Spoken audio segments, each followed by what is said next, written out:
नमस्कार, माझं नाव शैशव तांबे। मला या कोर्सबद्दल बेसिकली मी आता सायबर क्राईम इन्व्हेस्टिगेटर हा कोर्स करतो आहे। पुणे विद्यापीठामार्फत ट्रान्सेंडेंटल टेक्नॉलॉजीजने चालवलेला हा एक कोर्स आहे। अतिशय सुंदर कोर्स आहे।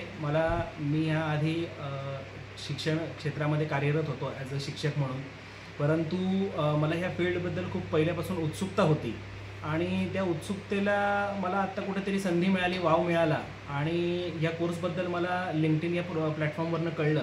त्याच्यानंतर मी चौकशी केली, अभ्यासक्रमाबद्दल माहिती घेतली आणि अभ्यासक्रमाबद्दल माहिती घेतल्यानंतर मला असं वाटलं की मी हा कोर्स करावा, जेणेकरून मी काहीतरी या क्षेत्रामध्ये चांगलं करू शकेन आणि ओव्हरऑल माझा वैयक्तिक एक्सपिरियन्स हा खूप छान आहे या कोर्सचा। तर transcendental technologies, Ketan sir, Prajakta madam या सगळ्यांना धन्यवाद।